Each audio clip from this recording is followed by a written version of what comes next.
Today on Startup Central, we have a date with the 25th unicorn of 2021. That's right, it's not even September. 25 new unicorns have been minted. The 25th unicorn of this year is Zetwerk, which is, you can think of it as a B2B marketplace for manufacturing. It's about 3 to 4 years old. Joining us now is the big boss, Amrit Acharya from Zetwerk. Amrit, a big congratulations when all of you started, 3 to 4 years ago. Did you think that by 2021 itself, you'll be commanding a valuation of more than $1 billion? Thanks, Nayantara, for having me. When we started the company 3 years ago, it definitely feels like yesterday. When we started the company at that point of time, I think I just returned to India, and there was Swiggy had just become a unicorn, and definitely felt like it was a long journey ahead. We were pretty ready for that. I think more importantly, what we found today that very interesting is we're able to grow in a very sustainable, capital efficient manner. While we have turned a unicorn this year, I think more importantly, we've also turned profitable. So that's even more exciting for us, that while we're able to grow the business in a highly accelerated manner, we're able to do it very capital efficient. Okay. So now tell me a little bit of what happens next. I know founders, startups always say they were never looking at the unicorn milestone, but it has happened. Can you tell us what are the other big milestones you're looking at?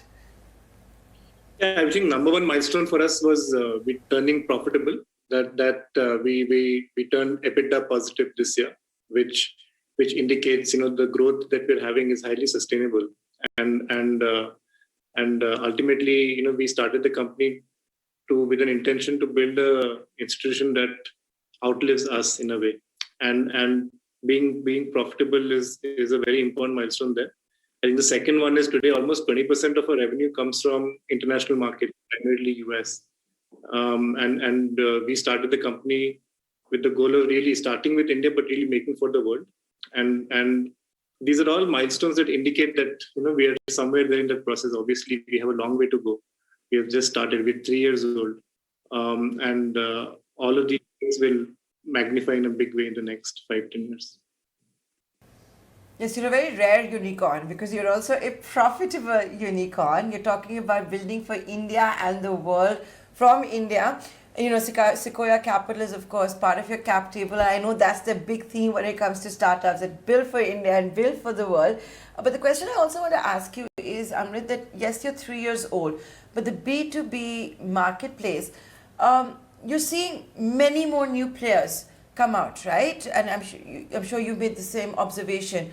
What will be Zetwerk's differentiator? Yeah, I think it's a very important question, and we actually hope that more companies enter this market. It's not a very well understood market. What we do, Nayantara, as a company is we take a digital design, and a design can be built in piece of paper or software, and we convert that into a physical product.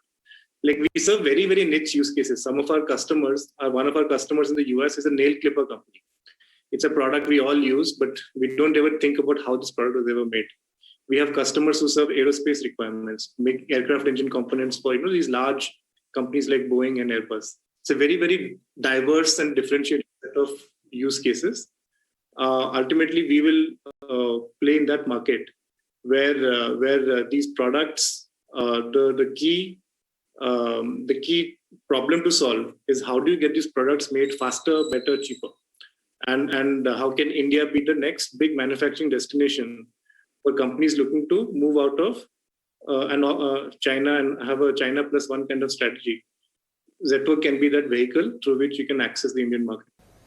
And you must have gained a lot as far as, when we all, as China plus one gains traction in the manufacturing world, the corporate world, in trade relations as well. Have you been a direct beneficiary of that?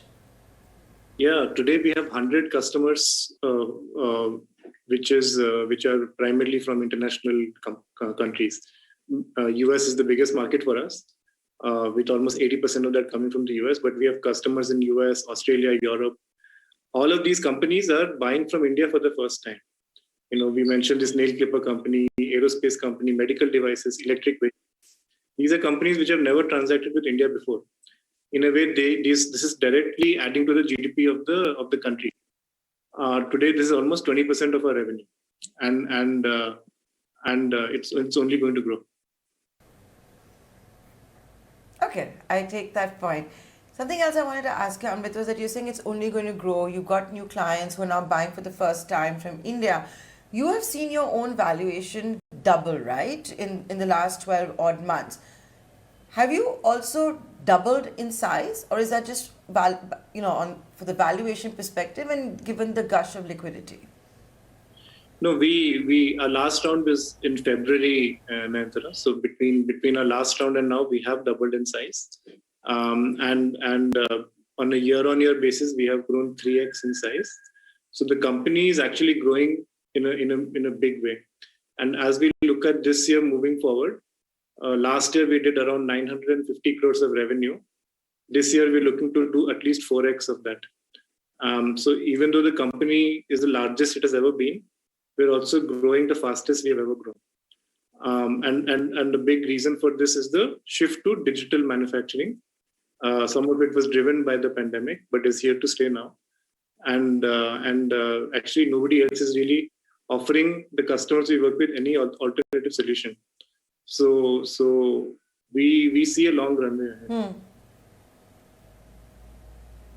Explain that a little bit more to us. The new age manufacturing, digital manufacturing, might be about matching the right vendor with the person looking to shop. But the digital manufacturing part, can you explain to our viewers? Yeah, like it's a little technical, but what happens is, let's say a factory wants to make a simple product. Let's take an example of a door. Nobody keeps an inventory of doors. You can't go to the market and buy a door. You have to give a design of a door. It has to be, let's say, so much size, of a certain shape. It has to be a certain thickness, and it has to be, maybe I want it painted red. So I give these specifications in a format which is basically a design, and I share that with a bunch of suppliers, which is what we facilitate. We get this design, we can distribute it to a large number of manufacturing entities, and some of them will say that, yeah, I can make this door. It will cost you, $100, and I can make it in 3 months' time. And then the customer decides that, yeah, this is acceptable, and they place an order. From there onwards, we give complete visibility. Yeah, the door, it will take 3 months to make. In the first month, we have already done 20% of the progress. In the next few months, etc., all the way till the product finally gets delivered to the customer. So this entire process, it's not as simple as going to a website and saying, I just want a door. It's a very complex kind of transaction, and the software we have built enables that entire process from start to finish. Including the design. Yeah, no, the design is what we get from our customers. We take that as an input, and we can matchmake it with the right small manufacturer. We can then price it. Today you can't get a price for a door. It has to be basis how much does it cost to make this. So we have algorithms which can price that design, and then finally we solve for fulfillment, which is making sure that the product reaches the customer on time. So for Zetwerk, you match the person who needs the requirement with the right vendor. So does it work with a, you said there's an algorithm. So like do various vendors and suppliers bid, and and then it's up to them who they go with, or what? It's a combination. So we set the price, saying we think that this is to make this door, it should cost $100, and then we distribute it to the various manufacturing partners in our network. And then the folks can say, yes, I agree with this price and I agree with this time. And then they say, yeah, I'm ready to pick up this job. And then that's how matchmaking and selection happens. Over a period of time, that gets repeated with more and more designs. Today we do close to $2 billion of designs every quarter. And only a fraction of that is what gets ultimately picked up by the manufacturing partners on the platform. You said you're profitable, and this fundraise, which minted a new unicorn, minted Zetwerk into a unicorn, was $150 million. What are you going to do with $150 million? I mean, two, three things. Like, end of the day, we are still a 3-year-old company, Nayantara. While we are profitable, it means that the growth we have is sustainable. We still need to invest a lot of money into R&D. Building great software takes a decade, and we are just 3 years old. We have done a lot, but there is so much more to do. At the same time, we are our international business is picking up very, very in a strong way. And today it's 20% of our revenue. But as we grow, we want to explore more markets. US, Europe, Middle East are some of these markets that are interesting for us. Lastly, we also think that we can't solve all these problems by ourselves. So we are looking at partnering with other companies through organic and inorganic ways, M&A being one of them, to see how we can solve these problems together.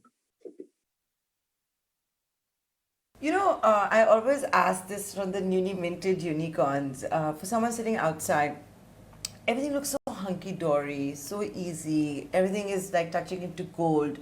But it's not like that, right? When you look at the initial days, did you stare at an almost, failure-like instance? Can you share with us certain anecdotes, the kind of hardship that you had to go through? I mean, today, like, people have at least heard about us. But when we started the company 3 years ago, the questions I used to get was, "Why are you doing this? And what are you doing exactly? Like, why this is such a niche market?" People didn't believe that this could be a big market.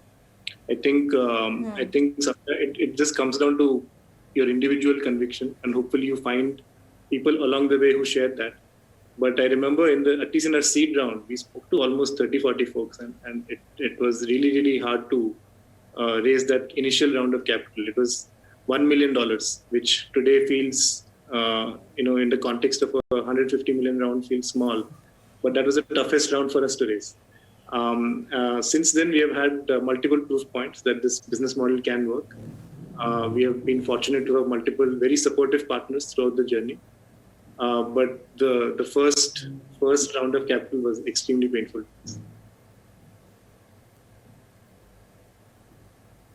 How long did it take you to raise that $1 million in seed funding? So I came back from the US to India in Jan. We ended up closing our round in August. So we started the process somewhere in between. So, but it took many months to close that round. Do you remember who your first customer was? Yeah, our first customer was this German company. They're a small company in India, but they're a pretty large German account. And again, even that first customer, it took us almost 2-3 months to get them to agree to work with us. Today, our sales cycles it takes weeks, or maximum it takes a month. But that first customer also took us close to 2 to 3 months. Multiple discussions, multiple back and forth. It was a German OEM. They made cement mills. Today we work with many magnitudes of larger company sizes. But yeah, it was pretty challenging to get these first accounts. How things change, and what sometimes seems so impossible that ends up going into autopilot mode, doesn't it, Amrit, when you look back? But with that, I'd like to thank you for taking the time out on your big day, for joining us here on ET Now. Big congratulations to you and the entire team at Zetwerk. No, thank you so much for having me, and look forward to catching up again.